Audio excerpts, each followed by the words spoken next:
For first-time listeners, how would you describe your sound and your musical influences? I think that my music is generally like pop rock. I think sometimes people hear a little bit of a country influence depending on what the song is.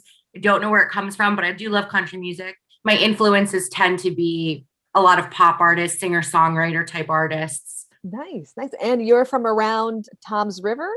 Yes, so I grew up in Toms River, but now I live in South Amboy, so Middlesex County. Congratulations on the release of your music video for Afterglow. It's a beautiful video, beautiful lyrics. Where did you film? So we filmed the performance scenes up at Debonair Music Hall in Teaneck. So shout out to David over there, who's amazing and allowed us to use his space. And then the beach scenes in the video were over at Sandy Hook. So we went during sunset and we got really lucky and got the most beautiful sunset, which we were really hoping for. That shot is really gorgeous. The colors and everything. Oh my They God. match the colors in your hair too. And those, It was just it's gorgeous. I'm like, oh my gosh, where is this? it was literally pure luck. The filmmaker director was Bart Lentini, and he had the idea to go to Sandy Hook. He's like, I'm telling you, we'll get like, he's like, if it's a really good night, we're going to get really good shots. And I was like, all right, I trust you. And he nailed it. Like it was really perfect. And how did you and Bart meet up? Did you know each other before this? So about probably a little over a year ago, I released a song called On the Move. And at the time, I was considering doing a music video for it. I wasn't really sure. And I had seen some work that I really liked. Taylor Tote had a video called Hearts of Boomerang. And I had reached out to her and I said, hey, who did your video? And she referred me to the woman who did her video. And so I reached out to her and she introduced me to Bart. And so we talked a little bit. COVID happened, no video. But as the year went on, I remembered like I loved his work. And I reached back out to him and said, hey, how can we do a really cool COVID safe music video? And we, worked really well together. He was awesome to work with. Who were your bandmates on stage? So I actually borrowed people from a bunch of different bands. So on the bass is Jamie McClanahan of the Victory Drive. On the guitar is Chris Laurie, and he's in the band Triple Addiction. These are all Jersey bands. And on the drums is Jimmy Meyer of the Dives. Fun fact, Jimmy Meyer is also the co-writer of the song. So we wrote it last summer via Zoom during COVID and all that good stuff. How did you and Jimmy meet? We somehow connected on Facebook because I guess we had heard each other's music and we had, never met. We talked about a potential collaboration at some point and obviously COVID, but we were like, you know what, even though we've never met and it's the middle of COVID, let's write something. So we actually wrote the song before we ever even met in person, which was kind of crazy. And who produced the song? Where did you record it? So that was recorded up at Audio Pilot Studio by Rob Freeman of the band Hidden in Plain View. They're a really awesome band, and he's such an incredible producer and just musician and person in general. Afterglow has such beautiful lyrics. Thank you for including them underneath the music video, because that's really a nice thing to be able to follow along. Well, I'll tell you, and thank you for saying that. I felt really proud of these lyrics, and I think there are a lot of things that sometimes can get easily missed, or maybe my inflection or the way I sing something, and it happens all the time with music. There's misunderstood lyrics and stuff. So I was like, you know what? I'm going to put these lyrics in the bottom. There's a lyric video, but it's not, I didn't do anything crazy with that. So I figured I might as well include them. How would you describe this reference? There's I Dance with Marilyn, Norma's Cutting In. How can one girl have two smiles? What is that a reference to? That is literally like one of my favorite lines in the song. I am a huge fan of Marilyn Monroe. I have pictures of her all over my music room in here. And so when I was writing with Jimmy, I was kind of just looking around my room and I was looking at Marilyn and I'm like, oh man, I love her, blah, blah, blah. And I thought it would be interesting to incorporate her somehow in the song.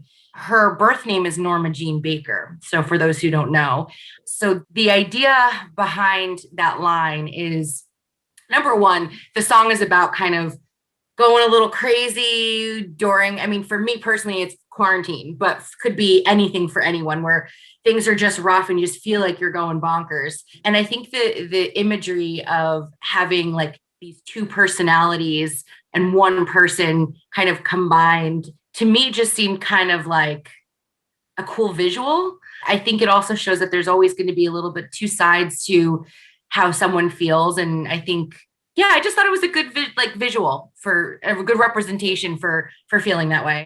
You also released another single during 2020, Can't Quit You, Yeah. which you co-wrote with Jess. Tell us a little bit about that. And you also have a little bit of a co-writing history with her as well. Yes, I do. Jess Hudak is, oh, she's my mentor and I love her to death.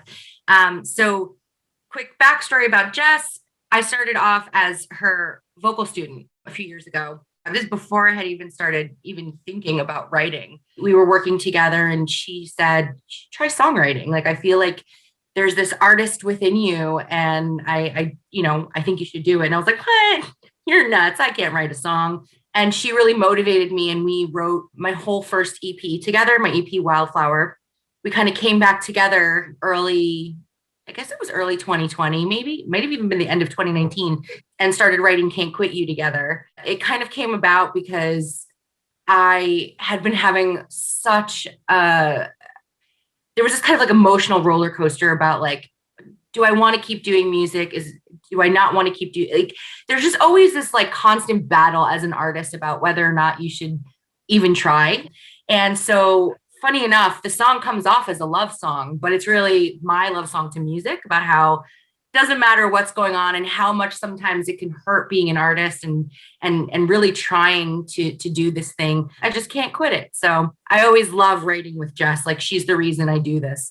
Yeah, she's awesome. What can you tell us about the music video? It's really beautiful. I got teary-eyed while I was watching it. I was like, oh, this is hitting me. So obviously with a release during COVID and quarantine, there was really no opportunity to do any sort of music video. And frankly, I'm sure there are people who, like the people on TikTok and everything, that make these amazing things themselves, but I don't know how to do any of that. So I thought, wouldn't it be really cute if, because Can't Quit You kind of has like this double meaning, it's a love song, but like for me personally, it means one thing. So for someone else, it could mean something else. So I thought it would be a cool idea to reach out to people on social media, friends, family, anyone, who was interested, to submit a really short clip of them showing me something that they could never quit or something they just couldn't live without. And I got some really cool video submissions of, there's people, they like to run, so they're running, or there's people with their kids, and there's, people with their girlfriends or their boyfriends, or eating chicken wings. I mean, just all these really cool ways that I feel like people were able to get creative, and I just loved it. And it came out really cool. And I'm very proud of that, like that video. So I'm really glad you liked it. It was really important to put out something that was really like a feel good kind of thing. Like, I think everybody has had some kind of loss or hasn't been able to do the things that they can't quit, the things that they can't live without. And I like to think it was a nice little reminder for everyone to be like, we still have these things. We're still going to be able to do them. Like, let's just have a little fun. A shout out to Ryan Hanratty of Frosted Green Productions for the editing. He did a great job. In October 2020, I saw on Instagram that you were interviewed for a documentary about the New Jersey music scene. How did that happen? Cool. This is cool. So his name is Fulvio, and he is a filmmaker, documentarian. I don't know what the right title is, but yeah, he's been interviewing musicians of all types and of all genres, of people from the past and the present. Initially, I think it was just gonna be like a movie documentary, like a one-time thing. But I think so many people have wanted to be involved in it that I think he's going to make it more into a series now. Big shout out to Rory Delasno, who's a singer-songwriter here in Jersey as well. He made the introduction. So yeah, really cool project, and was excited to be a part of it for sure. It's called The Jersey Sound. And I've been following them on Instagram, and I've been following Fulvio, and he's still out there, and he's still meeting people, and he's still filming and interviewing. And so I'm excited to see like when they start to come out. Speaking of Rory, you also did like a live stream with Rory sometime during the pandemic too, in Asbury, was it? So Caroline Davidson opened up a beautiful art and music type studio in Asbury Park called Ghost Harbor Collective. She has an adorable little stage in there, and she obviously, with COVID, it's hard to make it like a public event. So she had the idea of coming up with, live streams recorded from Ghost Harbor. So yeah, I met with Caroline and we set something up for me and Rory to perform there. And we did kind of a back and forth set, like a mini like songwriters round. And it was a lot of fun. Yeah, it's a great place, and people should definitely check out Ghost Harbor because they're really doing a great job supporting the art scene in Jersey. Do you come from a musical family, or are you kind of a trailblazer? My mother did a lot of theater growing up, and my mom has a beautiful singing voice, but she did not, she didn't really pursue that. My father, he's a music fan, but not very musical. But my father's family is very musical. A lot of them live out in California and do a lot of singing and performing. My aunt's a belly dancer, like a famous belly dancer. It's crazy. So she does a lot of that, and a lot of vocalists on that side of the family, but definitely artistic people. Looking back, what have been some of the highlights that you've experienced as an artist so far? I would say there are probably two really specific moments that stand out for me. No, three. I'm going to say three. The first one is playing a So Far Sound show in Atlanta last year, which was, first of all, it's so cool to play a So Far show. I'd always heard really great things about how engaged the audience can be at a So Far show. And they were not kidding. Very attentive and welcoming, and just such a cool experience that I won't forget. The second thing is there's an adorable little girl named Olivia who actually used my song Chasing Nightmares in her dance routine for her dance competitions. So that was really cool to see. I have the video up on my YouTube. She's so talented. So that was really cool. And then the third thing that really stands out as being like a super highlight for me, I played a show last year. Again, this is right before COVID, in Baltimore. And there was a little girl sitting with her parents, probably about maybe 6 years old, 5 maybe. She was really little. And after the show, her father came up with her and said, I just want you to know this little girl has been listening to Chasing Nightmares over and over and over and over again. She found you on a playlist on Spotify, and we saw you were randomly coming to Baltimore. So we drove like 45 minutes to come see you. And I started bawling because I'm still such a small artist, and like to even hear, number one, that anybody like would even come, that far to see me is crazy. And then people I don't know, that's cool too, and to be completely out of New Jersey and to have, that happen was like, I think I cried for hours after that. So I would say those are my highlights for sure. That's always a great feeling to know in any profession that what you do means something to somebody, and that's how they're spending their downtime, their free time, they're connecting with something you created.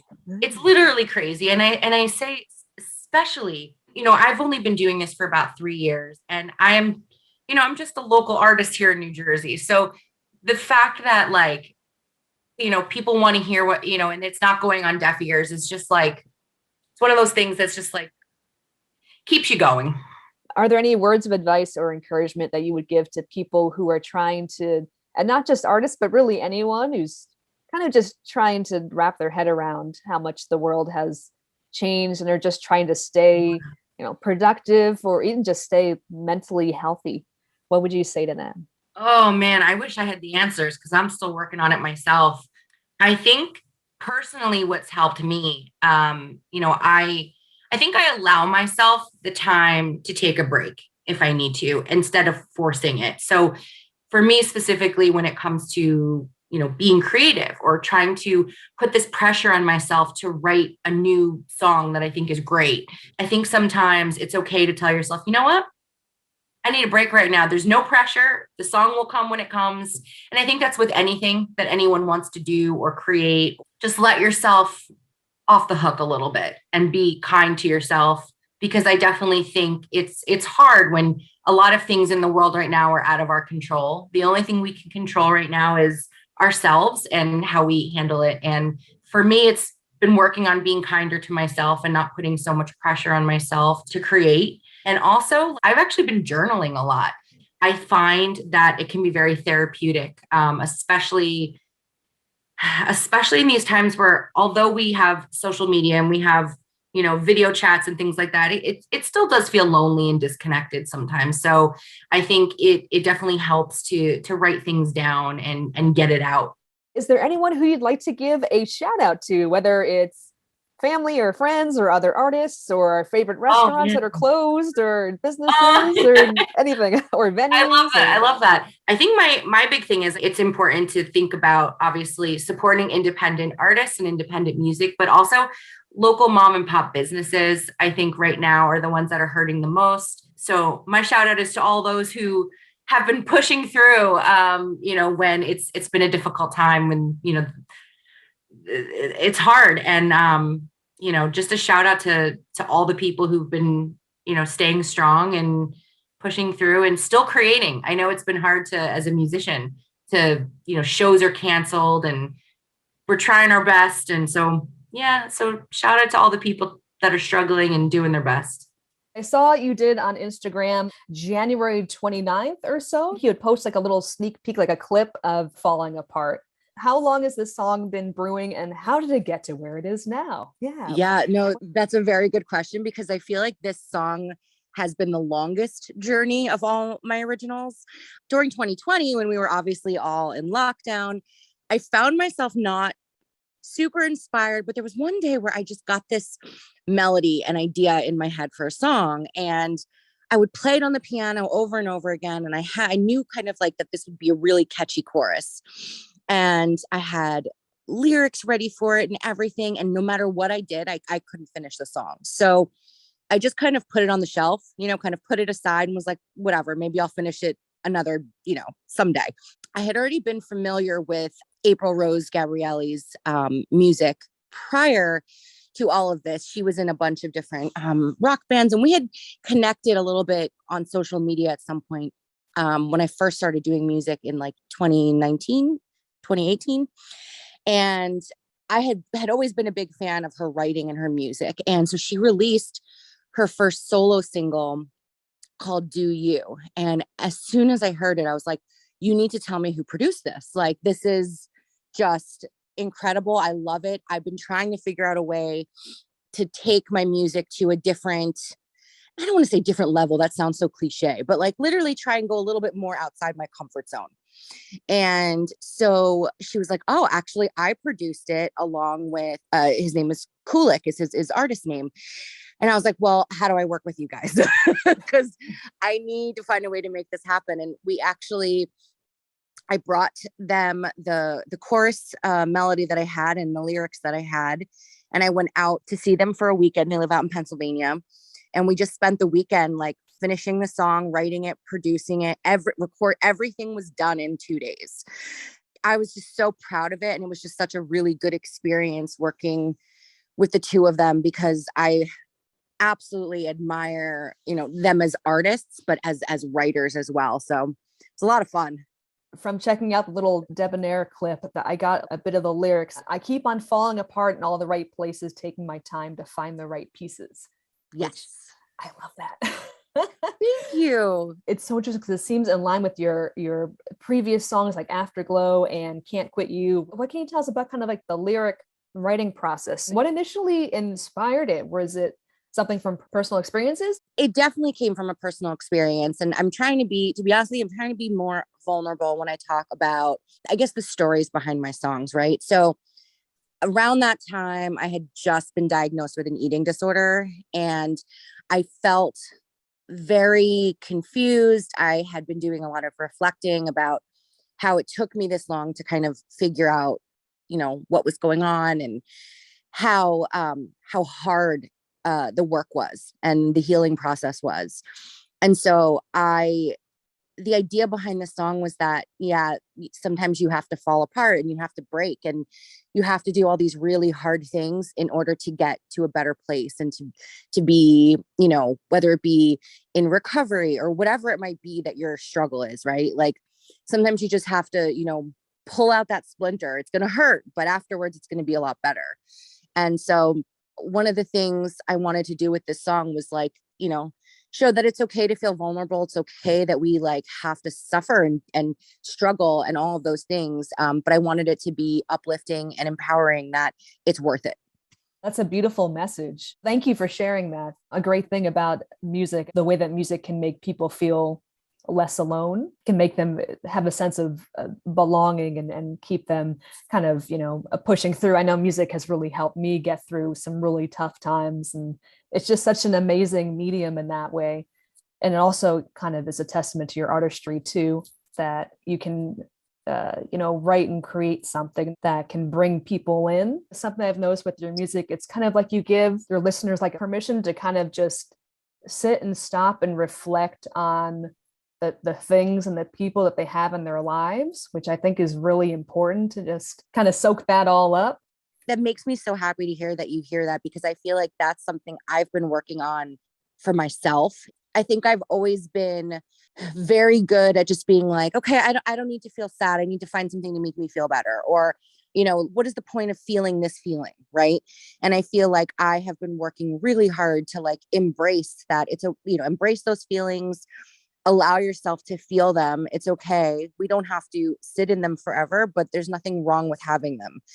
A lot of times I write these songs as my own sort of therapy to remind myself, okay, Jackie, it's okay if you're crying right now. It's okay if you're having a tough time right now, because you know what? It will get better. It's all part of life, and you're going to be okay. My music, I feel like there are these very serious topics, but I tend to make the music and production, I like it to be fun and uplifting. And, there is that pop element. And this song, it's just such a serious topic, but I have made it very playful, which you'll see in the video. Really took like a very emotional kind of serious topic for myself, but things can be serious, but you can still laugh and you can still be playful regardless of that, and hopefully that will come across in the video. Yes. And how did you meet the director, and who came up with the concept for the music video? So his name is Tom Flynn, and he is amazing. And he was actually a referral from April, Rose Gabrielli, and Kulick. They both have worked with him for some of their different music videos. And when I saw the work that he had done too, I was like, oh my God, like I have to work with this guy. And we had a call about the song. He had listened to the song. I sent him lyrics, just gave him some understanding about, what my intentions were behind the song and what it meant for me. And he was like, I have this crazy idea. He goes, you're either going to love it or you're going to hate it. He kind of gave me the idea, and then we worked together to kind of flesh it out a little bit more. But yeah, it was mostly Tom. And I just thought it was great because it kind of has that whimsical feeling, that, kind of vibe that I go for.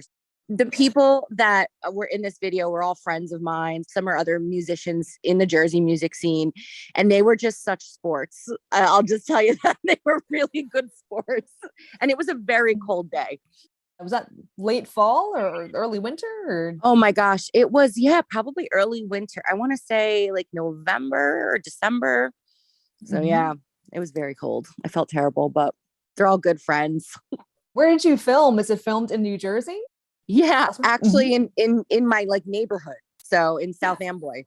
How did you find the costume for this main character? Or was it handmade, or what's the story behind that? Oh my gosh. Nope. Online. Who's the actor who's in the costume?